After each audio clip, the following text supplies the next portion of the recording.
As you'll know, Cult is usually in person. We meet once a month. Hi, Em from Zambia. Nice to see you. We meet once a month usually and look at one work of art for about half an hour on Friday nights, but we are also now running virtual sessions as a result of the COVID crisis, which have proved rather popular and have been great fun because we've been able to look at paintings in a huge amount of detail up close on the screen, which has been really, really exciting and enriching, particularly some of the paintings that have kind of tiny details. And I think tonight is a great example of one of those paintings. We are going to be looking at a painting by Giovanni Antonio Caneletto, better known as Caneletto. And we are looking at his painting of the Stonemason's Yard in the National Gallery, which was painted in around 1725, in 1725 to 1730. It's not known exactly when it was painted, but it's rather a large painting. And I'm going to show you, I'm going to share my screen with you now so that you can see the picture in situ in the National Gallery. So that's in its context on the wall. I think it's important to start by asking the question, why are there so many paintings by Caneletto in England? Now that is because during the 18th century, as many of you probably know, there was this kind of phenomenon of young English aristocrats to visit the continent for anything from kind of a matter of months up to a matter of years. And this was known as the Grand Tour. And it took place in the 18th century. It was incredibly popular, and aristocrats would visit very important centres in Europe, significantly in Italy, to sort of have a sort of all-rounded education, and this was very much based on the arts and classical history, and on this stop was Venice. Now, you would go to Rome to admire the monuments, the antiquities there. You would go to Naples and the surrounding area to admire the sort of natural beauty, such as, Mount Vesuvius and the kind of this very sort of dramatic landscape.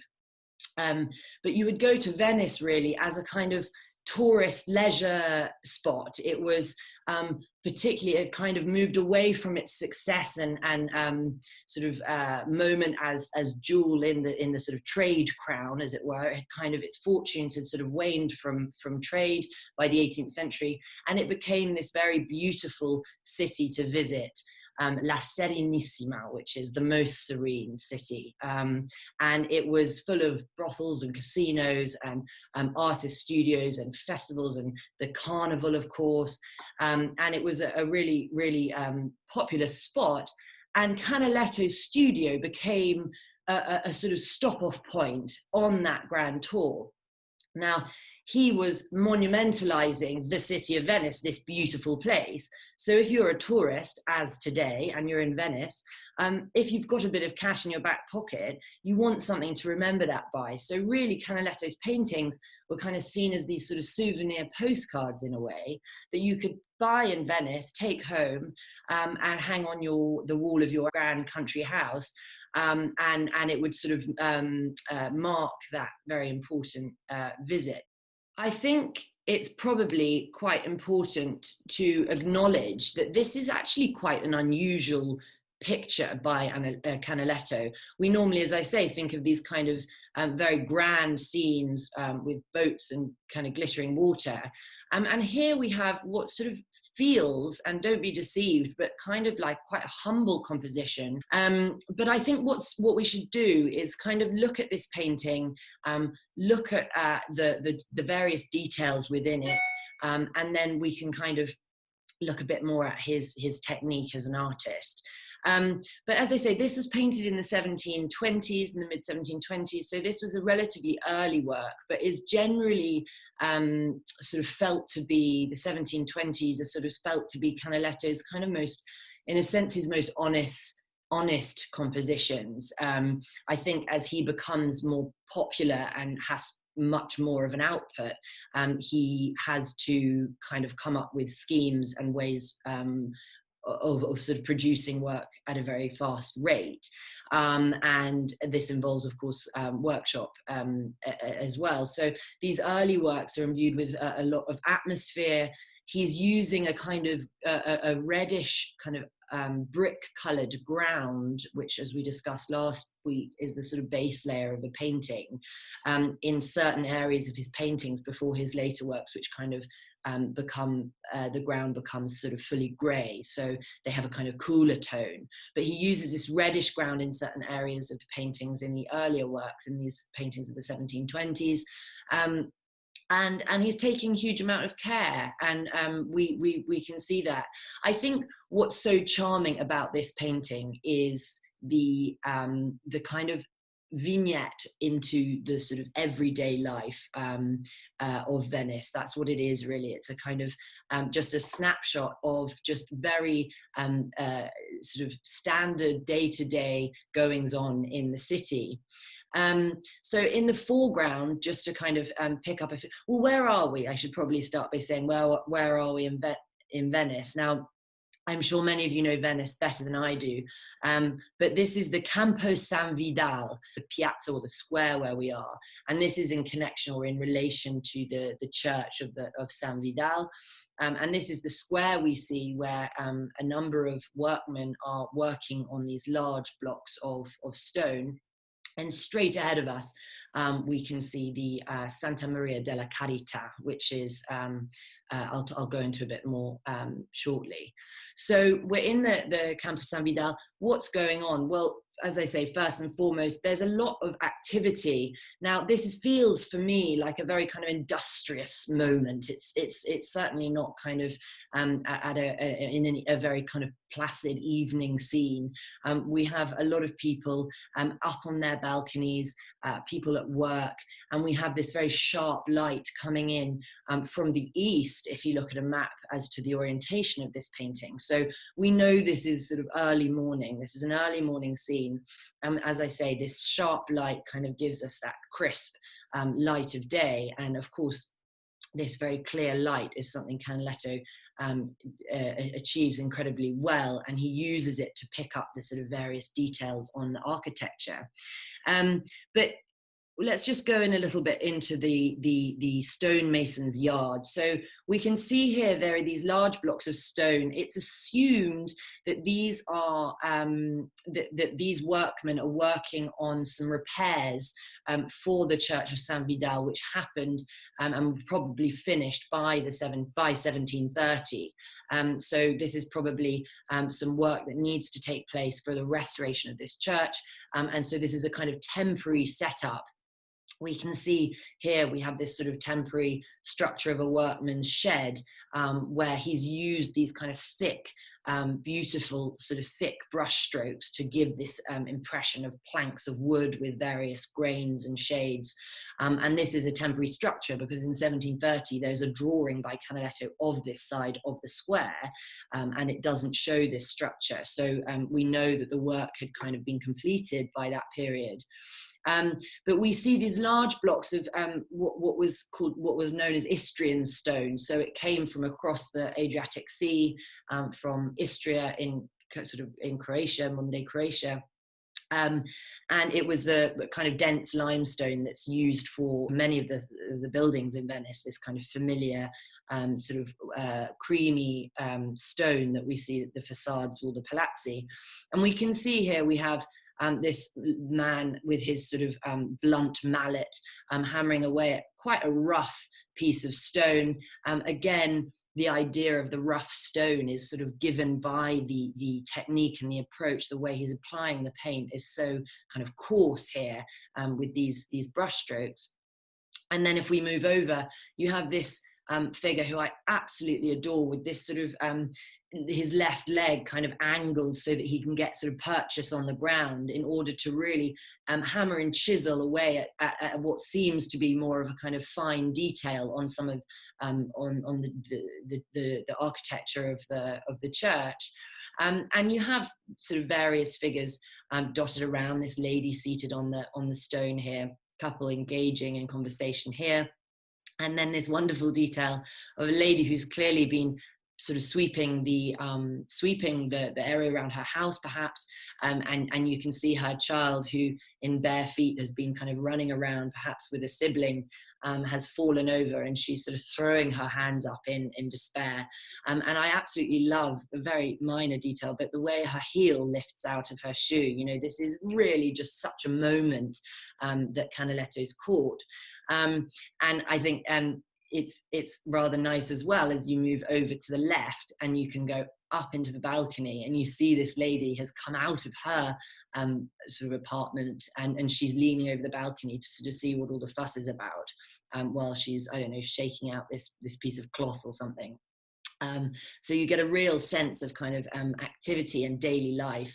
And as we're over here, I should just note this lovely cockerel here in the window. Again, potentially a sort of sign that it's sort of first thing in the morning. We'll move over to the other side, and we can see here this lady who's sort of reaching down to collect her water from a well, which it's interesting because this feels to me like a capital of a column, so a la sort of part of the works that are going on, but this is in fact a well, and it still is in the campo, in the piazza today, the exact same shape, which is just so wonderful. And if you look on sort of Google Images, you can see the pictures, photographs of the square, and you see this well in the same position. So she's leaning down to collect her water in the morning. And as we go up as well, the one thing to note as well is, I know we're zoomed in here, but the white of this marble and of these sort of dashes of white very much draw our eye around the composition, and that's very relevant when we move up here, and we can see these this sort of people airing their laundry on the balconies, these lovely curtains.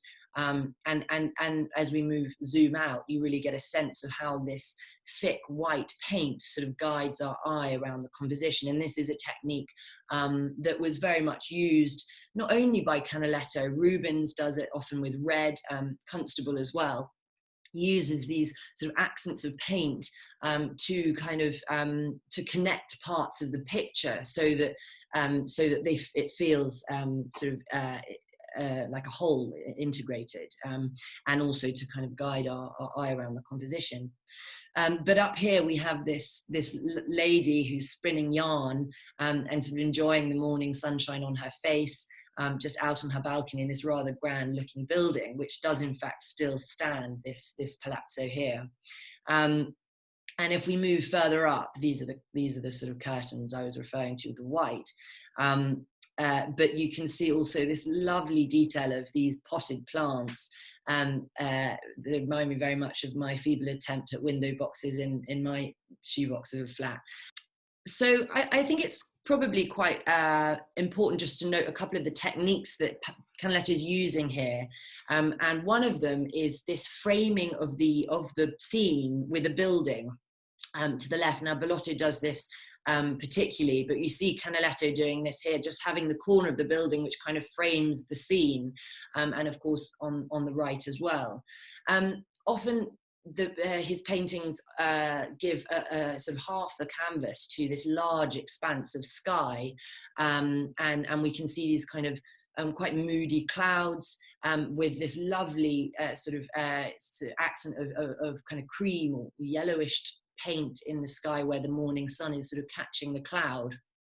But one of the techniques I should certainly mention is, and we talked about it a little bit last time with the Vermeer, is the use of the camera ottica, or the sort of the camera obscura, the dark camera is really, or the dark room is what it translates as.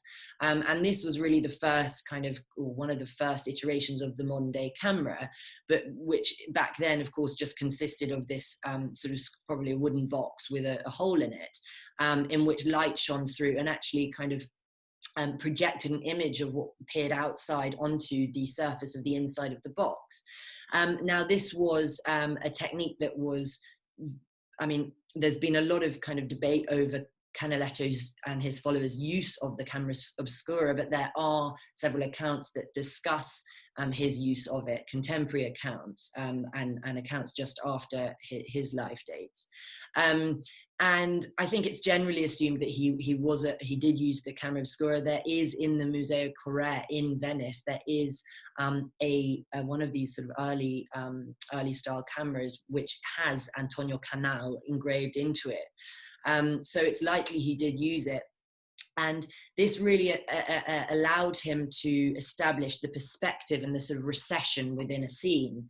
Now, in this scene, it's quite unusual because usually, as we know from Caneletto's works, you kind of looking down a canal, you kind of drawn into the painting. But here we're sort of, in fact, looking across the Grand Canal. That is the Grand Canal, so the main canal that runs through Venice. But we have a very kind of modest view of the Grand Canal, as I say, looking across it. But the picture still recedes into sort of background space. And in this picture, we really have one point perspective, as we discussed last time, where sort of all the sort of hard perspective lines are kind of leading to one point, in a vanishing point, it's known as, in the painting.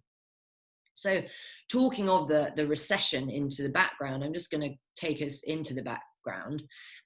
Now, for those of you who know Venice, this is really fascinating, because this church here is called, as I say, the Santa Maria della Carità, and it was a church, and this is the scuola, one of the scuole, the schools of Venice. And this campanile, which is the bell tower, in fact collapsed in Caneletto's lifetime. So in 1744 that collapsed, and it wasn't rebuilt. And in 1806, I think it was, or 1807, both of these buildings were in fact kind of decommissioned, as it were, and turned into the Accademia Gallery. So this is actually the Accademia, and now you have a sort of wooden bridge across the canal here, leading you, and I think this is the entrance to the gallery, and the facade of this school here was actually changed in 1760 as well, so in the 18th century, before it was made into a museum. For those of you who don't know, the Accademia is one of the most fantastic museums in Venice. And so that's sort of what we're looking at. But of course, back then it was a church.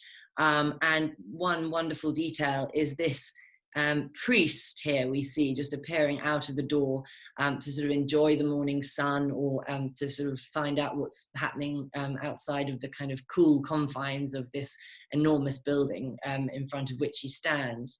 And in front of him we have this, annoyingly, this image. Oh no, it does allow me to go a bit closer, but it becomes a bit blurry. In fact, it's very good quality because you can see the weave of the canvas when we get this close. But this lady here, I just love how she's sort of steadying herself on the corner of the palace. We see over here as well, just people relaxing on the side here on the wall, and then of course the gondoliers, one of which is making his way across the canal with some morning travellers. And then back here we have a sort of few of them just moored up in the shadows of the building on the left. And we have, sort of people chatting to people on the bank, and just very kind of charming details of everyday life, and also just the effects of the breeze, in the curtain here. And of course, this incredible rendering of the architecture and the brickwork we see here in the church. I'm just going to allow you to sort of indulge in these wonderful details. So I'll just zoom out and just go into this window. Is rather nice as well. You can see him working away in this temporary structure inside this workshop. Why don't we leave it on a detail like that? Otherwise, thanks all very much for coming. And if you want to catch up on any of the old cult, any of the sessions, I'm posting them all in shorter clips on my website, which is jointhecultlondon.com. So you can find them on there. And this one, sort of shorter version of this one, will be going up shortly if you haven't had enough. But thank you very much. Have a wonderful weekend.